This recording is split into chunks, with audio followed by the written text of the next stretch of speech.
दोस्तों नमस्कार, ये है मार्गदर्शन फॉर सिविल सर्विसेज। मैं अनुराग चौधरी। एनसीईआरटी श्रृंखला के अंतर्गत आज की वीडियो में आप पढ़ेंगे 6वीं कक्षा की इतिहास हमारे अतीत भाग 1 का अध्याय 10 नए साम्राज्य और राज्य। दोस्तों आप इस अध्याय में मुख्य रूप से गुप्त वंश के शासक समुद्रगुप्त और उसकी प्रयाग प्रशस्ति के बारे में जानेंगे, हर्षवर्धन और उसकी जीवनी हर्षचरित के संबंध में तथा दक्षिण भारत के राजवंशों पल्लव, चालुक्य और पुलकेशिन द्वितीय की प्रशस्तियों के बारे में जानेंगे। इसके अलावा इन राज्यों में प्रशासन किस प्रकार से चलता था तथा उस समय साधारण या आम जनता का जनजीवन कैसा था, इसके बारे में पढ़ेंगे। तो आइए शुरू करते हैं 6वीं कक्षा के इतिहास हमारे अतीत भाग 1 का अध्याय 10 नए साम्राज्य और राज्य। दोस्तों अध्याय के प्रारंभ में एक छोटी सी कहानी है। अरविंद राजा बना। अरविंद अपने स्कूल में खेले जाने वाले नाटक में राजा की भूमिका अदा करने के लिए चुना गया। उसने सोचा कि वह शाही वेशभूषा में मूंछों पर ताव देते हुए रुपहले कागज में लिपटी तलवार को शान से पकड़कर चहलकदमी करेगा। जरा सोचिए उसे कितनी हैरानी हुई होगी जब उसे बताया गया कि उसे बैठकर बीड़ा भी बजानी होगी और कविता पाठ भी करना होगा। एक संगीतज्ञ राजा, कौन हो सकता है वह? अरविंद सोचने लगा। तो दोस्तों क्या बताती हैं प्रशस्तियाँ? प्रशस्ति क्या होती है दोस्तों? तो प्रशस्ति जो होता है वो एक विशेष किस्म का अभिलेख होता है। ये राजाओं की प्रशंसा में लिखा गया संस्कृत भाषा का अभिलेख होता है और इसमें राजाओं के युद्ध, वीरता और उनके बड़े कार्यों के बारे में उनका गुणगान या प्रशंसा किया गया होता है। दोस्तों अरविंद जो था उसको गुप्त वंश के प्रसिद्ध राजा समुद्रगुप्त की भूमिका के लिए चुना गया था। समुद्रगुप्त के बारे में हमें इलाहाबाद में अशोक स्तंभ पर खुदे एक अभिलेख से पता चलता है।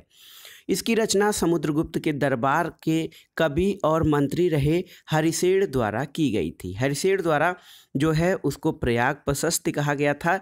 इलाहाबाद को, जो इलाहाबाद का प्राचीन नाम था, वो प्रयाग ही था। दोस्तों प्रशस्ति के बारे में आपने जान लिया कि ये विशेष किस्म का अभिलेख होता है, इसको प्रशस्ति कहते हैं। यह एक संस्कृत शब्द होता है जिसका अर्थ प्रशंसा या गुणगान होता है और प्रशस्तियाँ लिखने का प्रचलन पहले भी था। जैसे कि आपने पिछले अध्याय में गौतमी पुत्र सातकर्णी की प्रशस्ति के बारे में पढ़ा था। लेकिन गुप्त काल में राजाओं के प्रशंसा गुणगान यानी इससे संबंधित प्रशस्तियों का महत्व और भी बढ़ गया था। दोस्तों समुद्रगुप्त की प्रशस्ति, तो समुद्रगुप्त की प्रशस्ति हमें क्या बताती है? कवि ने इसमें राजा को एक योद्धा, युद्धों को जीतने वाले राजा, विद्वान और एक उत्कृष्ट कवि के रूप में भरपूर प्रशंसा की है। यहाँ तक कि उसे ईश्वर के बराबर बताया गया है और प्रशस्ति में लंबे लंबे वाक्य दिए गए हैं। यहाँ देखिए एक वाक्य का अंश इस प्रकार दिया गया है। योद्धा समुद्रगुप्त, जिसका शरीर युद्ध मैदानों में कुठारों, कुल्हाड़ियों, तीरों, भालों, बर्छों, तलवारों, लोहे की गदाओं, नुकीले तीरों तथा अन्य सैकड़ों हथियारों में लगे घावों के दाग से भरे होने के कारण अत्यंत सुंदर दिखता है। दोस्तों समुद्रगुप्त के बारे में आप जानते होंगे कि इसे भारत का नेपोलियन भी कहा जाता है, क्योंकि इसके समय में कई ढेर सारे युद्ध हुए थे और उसमें उसने विजय भी प्राप्त की थी। दोस्तों अगर जो आप आगे आने वाले मानचित्र को देखेंगे तो उसमें एक क्षेत्र को हरे रंग से दिखाया गया है, एक को लाल से और एक कुछ क्षेत्र को बैगनी रंग से और नीले रंग से दिखाया गया है। तो उसके बारे में हम देखते हैं। दोस्तों यहाँ पे देखिए एक चित्र है जिसमें समुद्रगुप्त को बीड़ा बजाते हुए दिखाया गया है। यहाँ पर समुद्रगुप्त को बीड़ा बजाते हुए उसके सिक्के पर अंकित किया गया है। तो दोस्तों मानचित्र इस प्रशस्ति से प्राप्त जानकारियों के आधार पर बनाया गया है और हरिसेन 4 विभिन्न प्रकार के राजाओं और उनके प्रति समुद्रगुप्त की नीतियों का वर्णन करने के लिए जो है वो प्रशस्ति में किया है। लेकिन ये जो मानचित्र है आगे आप देखेंगे, इसमें आप उन क्षेत्रों के बारे में जान पाएंगे जिनका वर्णन प्रशस्ति में किया गया है।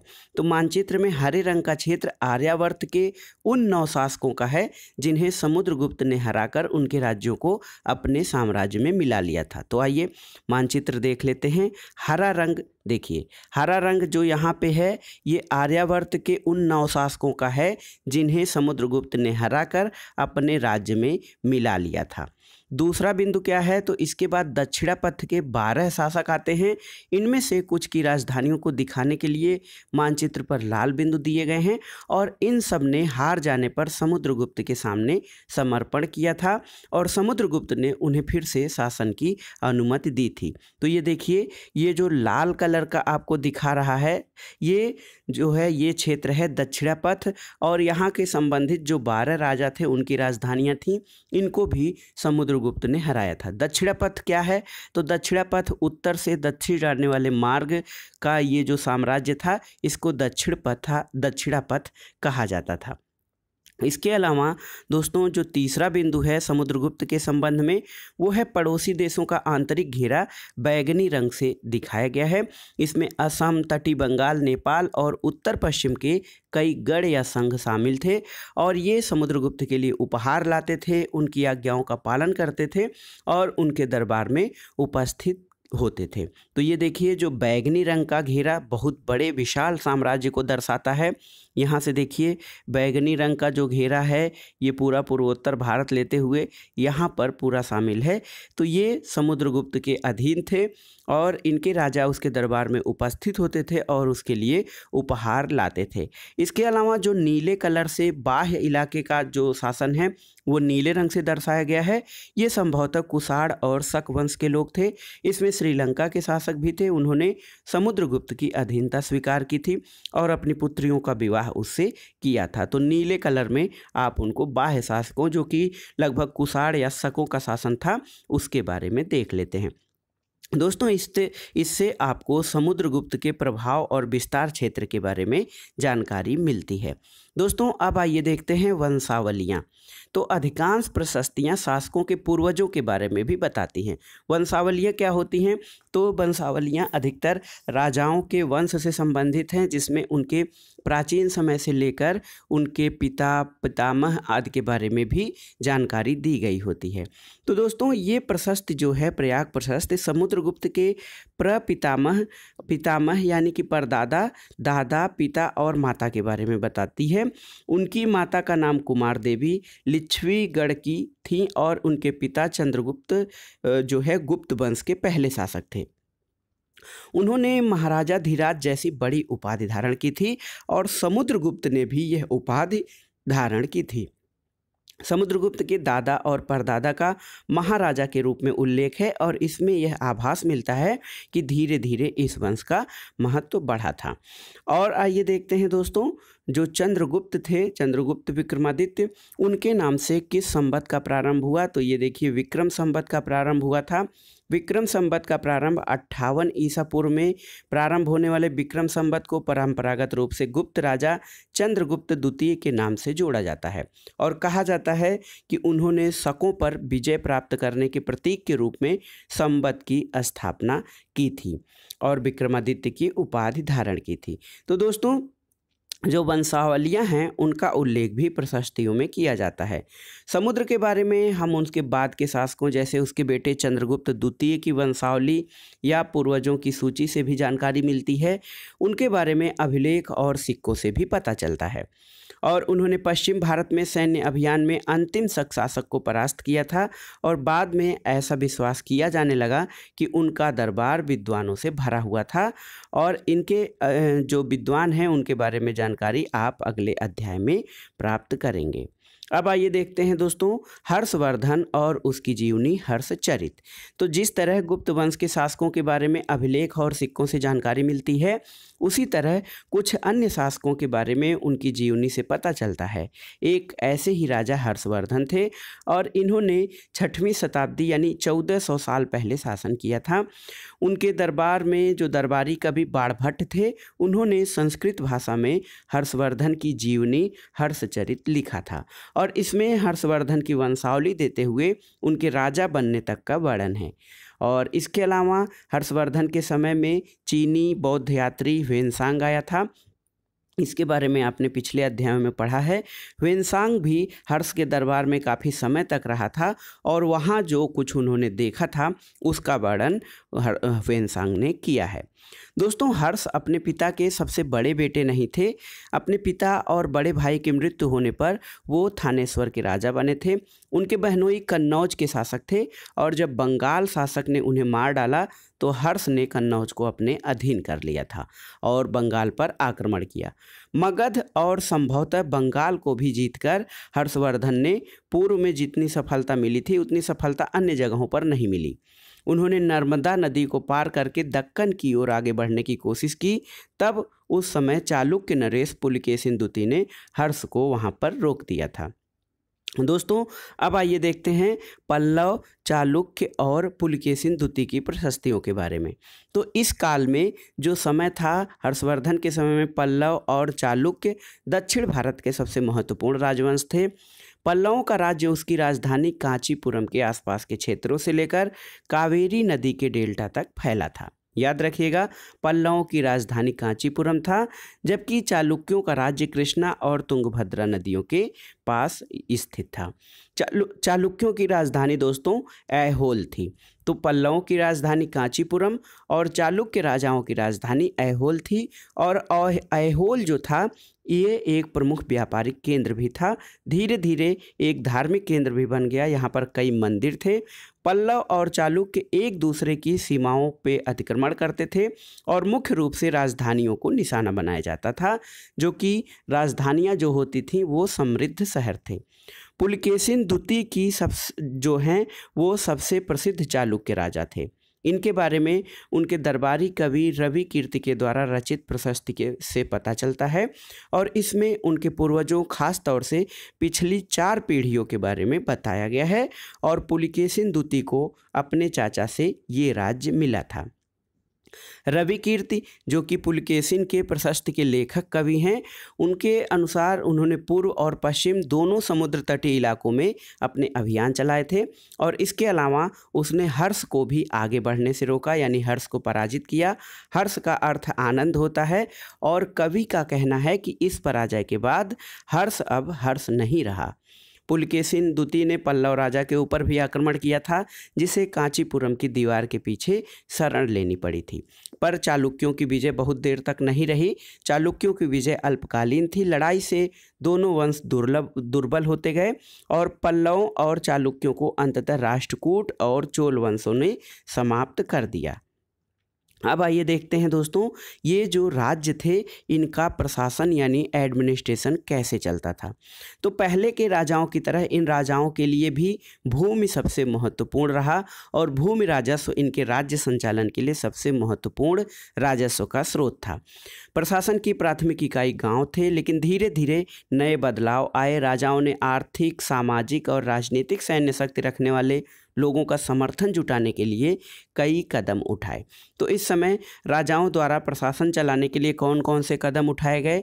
तो सबसे पहले कुछ महत्वपूर्ण प्रशासकीय पद अनुवांशिक बन गए। अनुवांशिक का मतलब ये कि अगर जो किसी महत्वपूर्ण पद पर कोई प्रशासक है तो उसका लड़का भी उसी पद पर आसीन हो जाता था। बेटे अपने पिता का पद पाते थे, जैसे कि कवि हरिसेन अपने पिता की तरह महादंडनायक अर्थात मुख्य न्याय अधिकारी थे।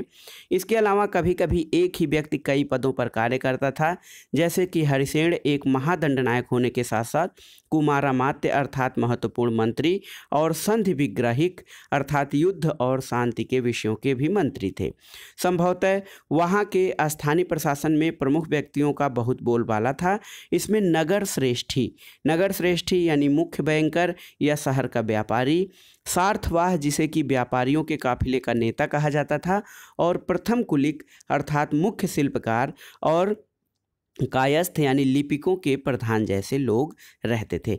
तो ये जो प्रशासन के महत्वपूर्ण पद थे, इनसे प्रशासन का संचालन कार्य किया जाता था। तो दोस्तों आप नोट कर लीजिएगा अलग से कि प्रशासन में जो प्रमुख प्रशासनिक अधिकारी होते थे उनके नाम क्या थे और उनका कार्य क्या होता था। इस तरह की नीतियां कुछ हद तक प्रभावशाली होती थीं, पर समय के साथ साथ इसमें कुछ व्यक्ति इतने शक्तिशाली हो जाते थे कि वे अपना स्वतंत्र राज्य स्थापित भी कर लेते थे। एक नए प्रकार की सेना का निर्माण हुआ था। दोस्तों कुछ राजा अभी भी पुराने राजाओं की तरह एक सुसंगठित सेना भी रखते थे। इसमें हाथी, रथ, घुड़सवार और पैदल सिपाही होते थे। इसके साथ साथ कुछ सेना नायक भी होते थे जो आवश्यकता पड़ने पर राजा को सैनिक सहायता देते थे। इन सेना नायकों को कोई नियमित वेतन तो नहीं दिया जाता था, बल्कि इनके बदले इनको कुछ भूमि दान दिया जाता था और दी गई भूमि से ये कर वसूलते थे, जिससे सेना और घोड़ों की देखभाल करते थे। साथ ही युद्ध के लिए वे हथियार भी जुटाते थे और इस तरह के व्यक्ति सामंत कहलाते थे। जहाँ कहीं भी शासक दुर्बल होते थे, ये जो सामंत होते थे स्वतंत्र होने की कोशिश करते थे। अब आइए देखते हैं दक्षिण भारतीय राज्यों के संबंध में राज्यों में सभाएं। तो दोस्तों, पल्लवों के अभिलेखों में कई स्थानीय सभाओं की चर्चा हुई है। इनमें से एक था ब्राह्मण भूस्वामियों का संगठन, जिसे सभा कहते थे। ये सभाएं उप समितियों के जरिए सिंचाई, खेतीबाड़ी से जुड़े विभिन्न काम, सड़क निर्माण, स्थानीय मंदिरों की देखरेख आदि का काम करती थीं। जिन इलाकों में भूस्वामी ब्राह्मण नहीं थे, वहाँ उर नाम के ग्राम सभा होने की बात कही गई थी। नगरम जो होता था, तो नगरम व्यापारियों के एक संगठन का नाम था। याद रखिएगा, दक्षिण भारत में जो नगरम था उसका अर्थ शहर या नगरों से नहीं, बल्कि ये व्यापारियों का एक संगठन था और संभवतः इन सभाओं पर धनी और शक्तिशाली भूस्वामियों और व्यापारियों का नियंत्रण होता था और बहुत सी सभाएं ये बाद में कई शताब्दियों तक काम भी करती रहीं। अब आइए देखते हैं दोस्तों, उस ज़माने के आम लोग या साधारण नागरिकों का जीवन कैसा था। तो साधारण या जनसाधारण के जीवन की थोड़ी बहुत झलक हमें नाटकों और कुछ अन्य स्रोतों में मिलता है। कालिदास के नाटक के बारे में जो राज दरबार के जीवन का चित्रण प्रसिद्ध है, और इन नाटकों में एक महत्वपूर्ण बात यह है कि राजा और अधिकांश ब्राह्मण यानी उच्च वर्ग के लोग संस्कृत बोलते थे, जबकि अन्य लोग और महिलाएं प्राकृत बोलते थे। उनका सबसे प्रसिद्ध नाटक अभिज्ञान शाकुंतलम दुष्यंत नाम के एक राजा और शकुंतला नाम की एक युवती की प्रेम कहानी है, और इस नाटक में एक गरीब मछुआरे के साथ राज कर्मचारियों के दुर्व्यवहार की बात कही गई है। तो ये कहानी किस प्रकार से है, इसके बारे में देखते हैं। दोस्तों, एक मछुआरे को एक अंगूठी मिली। एक मछुआरा को एक कीमती अंगूठी मिली। यह अंगूठी राजा ने शकुंतला को भेंट की थी, पर दुर्घटनावश उसे एक मछली निगल गई थी। जब मछुआरा इस अंगूठी को लेकर राजमहल पहुंचा, तो द्वारपाल ने उस पर चोरी का आरोप लगाया और मुख्य पुलिस अधिकारी भी बहुत बुरी तरह से पेश आया। राजा उस अंगूठी को देखकर बहुत खुश हुए और उन्होंने मछुआरे को इनाम दिया। पुलिस वालों और द्वारपाल मछुआरों के इनाम का कुछ हिस्सा हड़पने के लिए उसके साथ शराब खाने चल पड़े। तो दोस्तों, ये जो परंपरा है या भ्रष्टाचार है या दूसरे के जो इनाम में या उसके भाग में कुछ हिस्सेदारी या कमीशन लेने की परंपरा बहुत पहले से ही चल रही है, ऐसा इससे उल्लिखित होता है। दोस्तों, चीनी यात्री जो ह्वेनसांग था, उसके वर्णन से भी सामान्य जनजीवन के बारे में जानकारी मिलती है। और फाहियान करीब 15 वर्षों तक यहाँ पर भारत में रहा था, और वो कहता है कि सामान्य लोगों की दुर्गति बहुत थी। ऊंचे और शक्तिशाली लोग इनको अछूत मानते थे और इन्हें शहरों से बाहर रहना पड़ता था। फाहियान कहता है कि अगर इन लोगों को शहर या बाजार में आना पड़ता था, तो सभी को आगाह करने के लिए ये लकड़ी के एक टुकड़े पर चोट करते थे, और ये आवाज़ सुनकर लोग सतर्क होकर अपने को छू जाने से या किसी अन्य प्रकार के संपर्क से बचते थे। एक जगह बाणभट्ट द्वारा अभियान पर निकली राजा का सेना का भी बहुत सजीव चित्रण किया गया है कि राजा की सेना कैसी चलती थी, कैसी होती थी।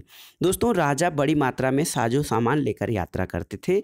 इनमें हथियारों के अतिरिक्त डेली यूज के सामान जैसे बर्तन, असबाब, जिसमें सोने के पायदान भी शामिल थे, खाने पीने के सामान, बकरी, हिरन, खरगोश, सब्जियां, मसाले आदि भी थे, और विभिन्न प्रकार की चीज़ें शामिल होती थीं। ये सारी चीज़ें ठेले गाड़ियों या ऊँटों और हाथियों जैसे सामान ढोने वाले जानवरों की पीठ पर लादकर ले जाई जाती थीं। और इस विशाल सेना के साथ संगीतकार, नगाड़े, बिगुल और तुरही बजाते हुए लोग चलते थे। रास्ते में जो गांव पड़ते थे, गांव वालों को उनका सत्कार करना पड़ता था। वे दही, गुड़ और फूलों का उपहार लाते थे और जानवरों को चारा भी देते थे।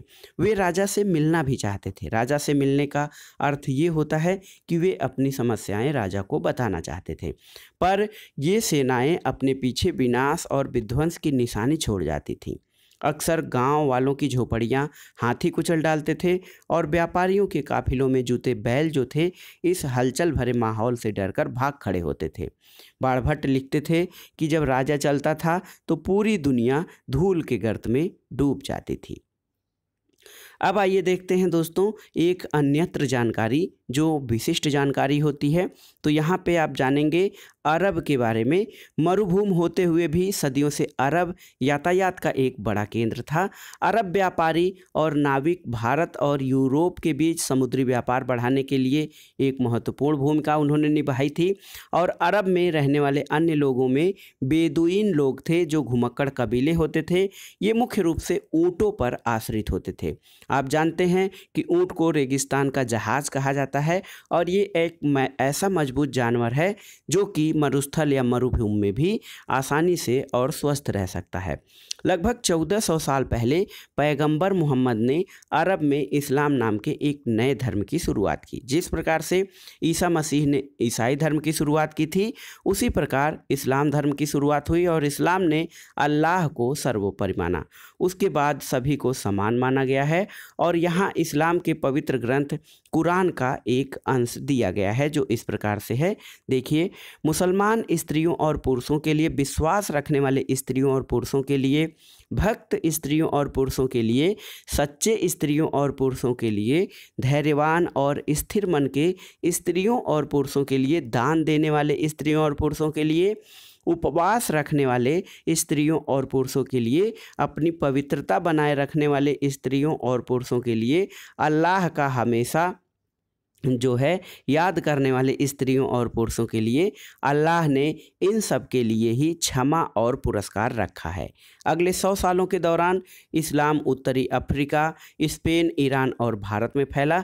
अरब नाविक जो इस उपमहाद्वीप की दक्षिण बस्तियों से पहले ही परिचित थे, जब वो अपने साथ यहाँ पर भारत आए या इन्होंने सिंध पर आक्रमण किया तो वो उन्होंने अपने साथ ये नया धर्म भी लाया और अरब के सिपाहियों ने करीब 1300 साल पहले सिंध जो कि आज के पाकिस्तान में है उसको जीत लिया था।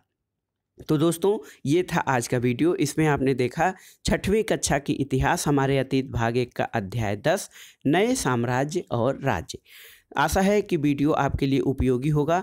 वीडियो आपको कैसा लगा हमें कमेंट बॉक्स में बताइएगा। वीडियो को लाइक करें, शेयर करें और इस चैनल मार्गदर्शन फॉर सिविल सर्विसेज को सब्सक्राइब करें। वीडियो देखने के लिए धन्यवाद। नमस्कार।